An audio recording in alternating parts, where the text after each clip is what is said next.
Well, this morning on KXAN News today, a funeral is set for the slain district attorney in Kaufman County. Coming up, the message Governor Perry is sending to the killers. And North Korea is putting its threats into action. A look at the communist nation's latest moves and reaction from local Koreans.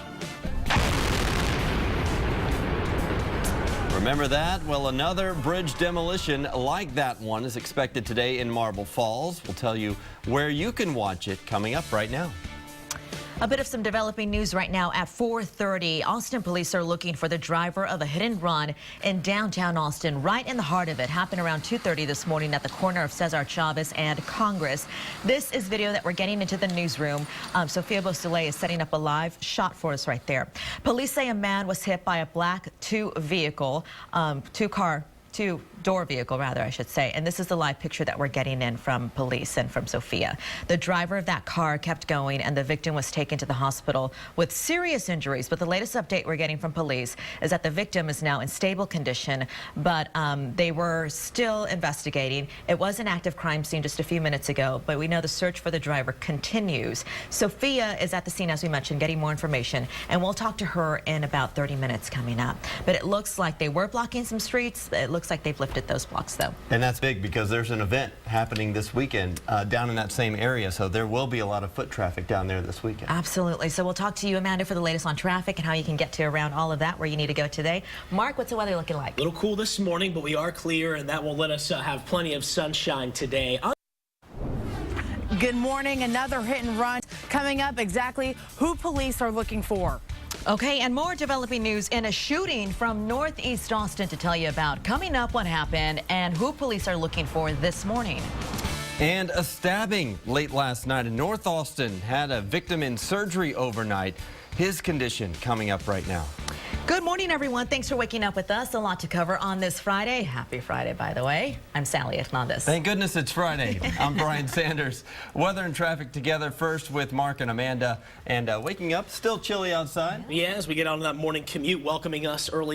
Thank you. Developing news right now. Austin police are looking for the driver of a hit and run in downtown Austin. It happened around 2:30 this morning at the corner of Cesar Chavez and Congress, and our Sophia Beausoleil is there live with the latest. Hi, Sophia.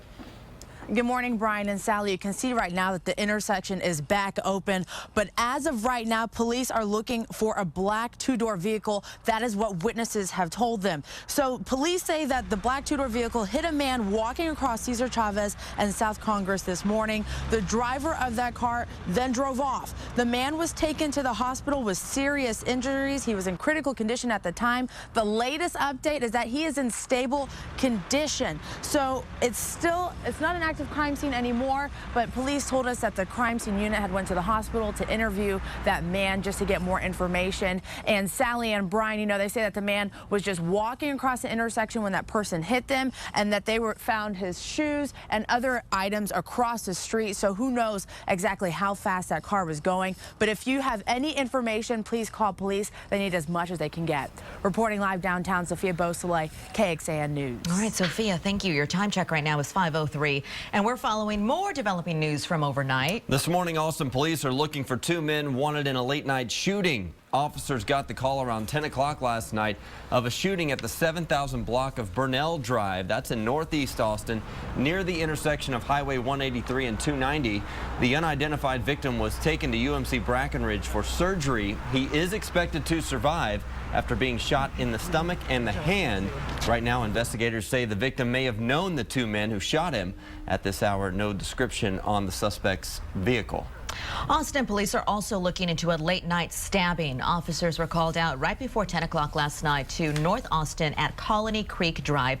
That is near Northgate Boulevard, near Highway 183. Well, APD says the lack of witnesses in this case was making it really difficult for them to search for the person responsible in the stabbing. The victim was also taken to the hospital for surgery. We know that, but we're told that he should recover. Police tell us the man was outside a store when someone came by and stabbed him in the stomach.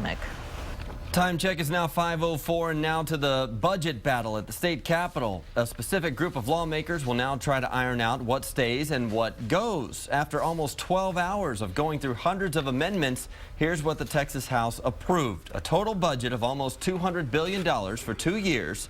It boosts state spending by 7% and beefs up money for public schools, college campuses, and mental health.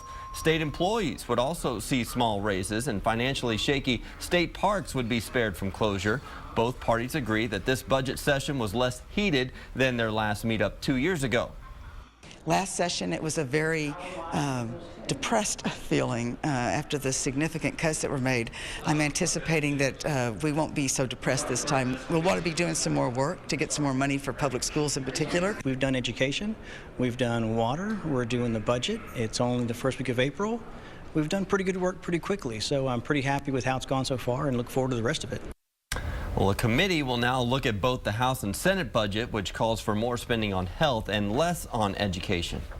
Money troubles now for a big name in the running community. Both Runtex stores are closed this morning. The owner, Paul Carrozza, tells us his assets have been seized. Take a look at these pictures from the Runtex on Far West Boulevard. Everything there is cleaned out. It's the same story at their other location, the flagship store on Riverside at South 1st Street.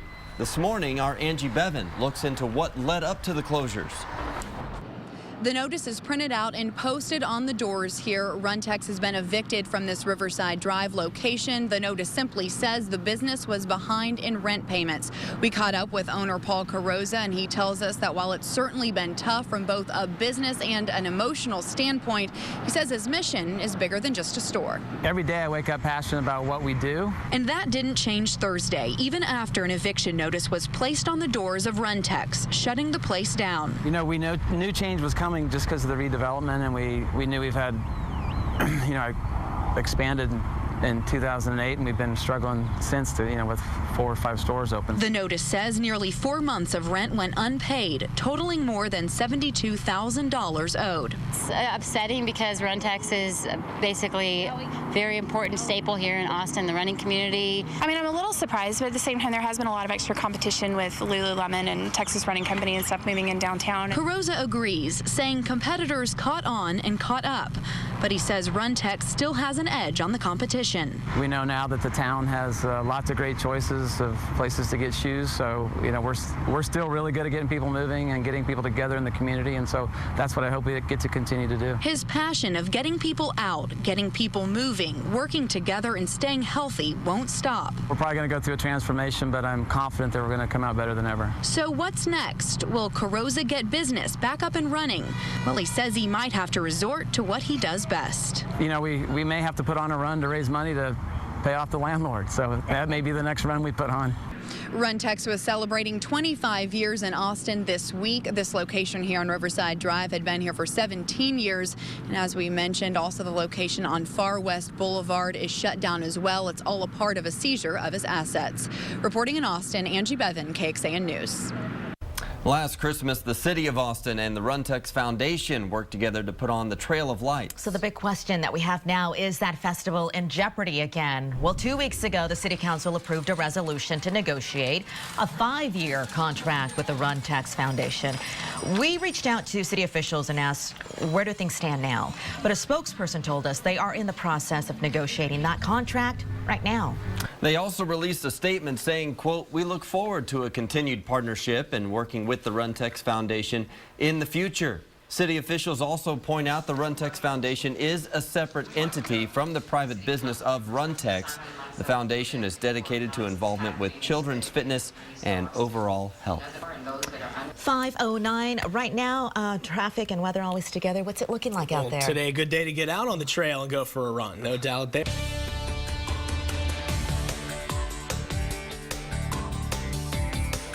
Welcome back this morning, and mark your calendars because a week from today you can buy tickets to see Paul McCartney. That's the big announcement coming out of the Frank Irwin Center.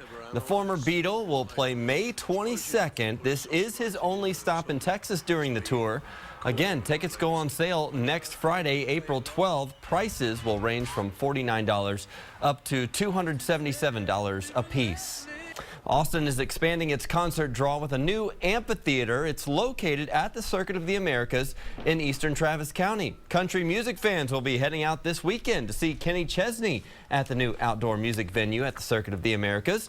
The singer will be the first to use the Austin 360 Amphitheater. It's the largest permanent stage in Central Texas for 14,000 fans. Promoters say the outdoor venue is a draw for acts who have skipped Austin in the past. Live music capital of the world, and we didn't have the biggest names for the most part coming through, because even with the Irwin Center, you know, it's the same size, if not a little larger than here, but indoor tours play indoor arenas, outdoor tours go play amphitheaters. Kenny Chesney is the first act at the amphitheater tomorrow night. The gates will open at 6. The show starts at 8 o'clock. There are 25,000 parking spots out at COTA. That's more than enough to cover a sold-out concert. Here's a tip, though. If you've never been out there, take Elroy Road. That's on the north side of the track, not FM 812. COTA officials say Elroy Road is the fastest way in and out of the venue. Well, here's a look at some of the big concerts coming to the Frank Irwin Center and COTA Amphitheater in the next few weeks. Bon Jovi plays at the Irwin Center on the 10th. He's followed by Rush on the 23rd, and then the sold-out Taylor Swift concert May 21st, the night just before the McCartney show. The COTA Amphitheater has the Zac Brown Band on the 18th, the Lumineers on the 26th, Jimmy Buffett on May the 2nd, and Dave Matthews, the Dave Matthews Band plays on May 21st. That's the same night as the Irwin Center's Taylor Swift show. So a big music night in Austin there. We have a link to the amphitheater schedule on our website at kxan.com. And the lineup doesn't get much better than that. Do you think McCartney is going to sell out? I'm sure he will. Yeah, no doubt about that. Maybe the only chance to see him play. Yeah, well, he's never been to Central Texas before, so This is his first stop and the only stop in Texas on that tour, so pretty neat. He sang at the opening ceremonies of the Olympics last year. That was the last time that I saw him perform live. More is better. That is a certainty, especially for the number of big acts that are now coming in, which is good to hear. Absolutely. And a good weekend, if any, concerts for Kenny Chesney actually tonight out at COTA, and there's going to be a good... 계속적으로 가정되고 있는 미국의 대조선 적대시 정책과 분별 없는. That is one of the latest threats from North Korean state media. The communist country has ratified an attack against the U.S. NBC News reports missile and launch components have been moved to the east coast of North Korea. The missiles being moved are similar to the one you saw in this video.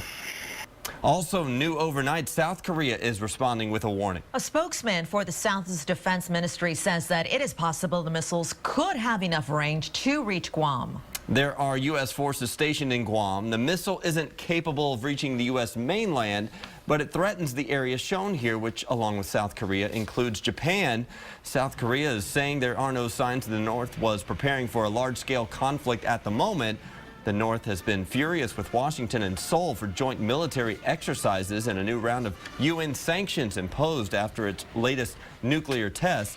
Analysts say the warnings from Pyongyang in recent weeks are probably efforts to provoke softer policies from South Korea and solidify the image of North Korean leader Kim Jong-un. Meanwhile, those with Korean roots here in Austin are watching the threats of war coming from North Korea's new leader very closely. Now, this Lifeway Community Church pastor says that he doesn't fear a full-blown Korean war, but he does tell KXAN that he doesn't take lightly the increasing threatening actions from Kim Jong-un. We're basically praying for the unification of North and South Korea, because the people that are suffering the most are the people in North Korea. There are millions of people that are starving and dying each and every year. We also heard from some South Korean companies how they've been giving their workers extra money to buy groceries just in case there's some kind of attack. Here at home, Austin census figures show that of the 49,500 people of Asian origin are living here, about 11% are Korean.